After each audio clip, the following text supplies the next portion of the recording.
जिस हरियाणा को कांग्रेस ने परिवारवाद के, भ्रष्टाचार के गर्त में डुबोने का काम किया था, चाहे कांग्रेस रही हो, चाहे इनलो रही हो, और चाहे वह दिल्ली के अंदर झाड़ू लगाने वाली पार्टी हो।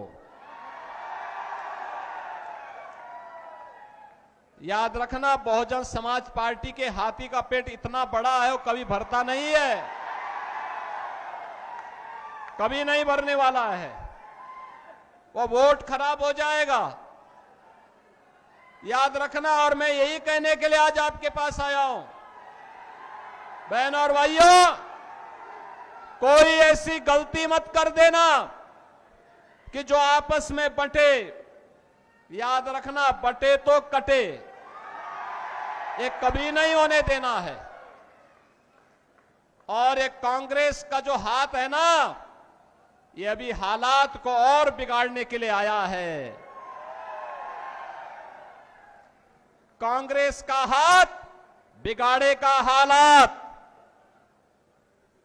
और विकास की जो रफ्तार है, नायब सिंह सैनी की सरकार को लाने के लिए आवश्यक है। यह नायब सिंह सैनी की सरकार इस विकास की रफ्तार को स्पीड अप करने के लिए आवश्यक है, और इसीलिए हम लोग आए हैं। इसीलिए बहनों और भाइयों, मैं आया हूं आपसे कहने के लिए, भारतीय जनता पार्टी ने बिना किसी भेदभाव के यहां कार्य किया है। श्री मनोहर लाल खट्टर जी के नेतृत्व में रहो या नायब सिंह सैनी जी के नेतृत्व में, प्रधानमंत्री मोदी जी का मार्गदर्शन है। भ्रष्टाचार हरियाणा समाप्त, हरियाणा का समाप्त, गुंडागर्दी समाप्त, चौथ वसूली समाप्त, विकास की नई नई स्पीड, कनेक्टिविटी की बेहतरीन कार्य, हर घर नल की योजना, हर गरीब के पास आवास की सुविधा, हर गरीब को राशन की सुविधा, आयुष्मान भारत भी है, किसानों के लिए किसान सम्मान निधि भी है। बहनों और भाइयों, विकास की इस स्पीड को अनवरत बने रहने देने के लिए आवश्यक है कि फिर से, बहनों और भाइयों, स्वतंत्र भारत में कांग्रेस का दायित्व था कि पहला कार्यकर्ता अयोध्या में रामलला के भव्य मंदिर के निर्माण का मार्ग प्रशस्त करता।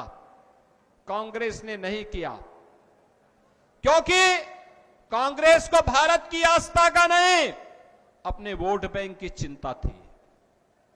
उन्हें सत्ता चाहिए थी, देश की कीमत पर सत्ता। याद करिए, पाकिस्तान में ननकाना साहिब कॉरिडोर बनाने के लिए कांग्रेस ने रोड़े अटकाने का कार्य किए थे। आज भी ननकाना साहब में, वहां पर जब गुरु गोविंद सिंह जी महाराज की प्रकाश पर्व आता है, वहां पे हरि कीर्तन नहीं करने दिया जाता है, रोका जाता है। कांग्रेस का इतिहास तो कत्लेआम का रहा है। 1984 में सिख बंधुओं के साथ क्या किया था, और अभी राहुल गांधी क्या बोल रहे थे विदेश में जाकर के, सिखों को गाली दे रहे थे, भारत का अपमान कर रहे थे, भारत के संवैधानिक संस्थाओं पर उंगली उठाने का कार्य कर रहे थे।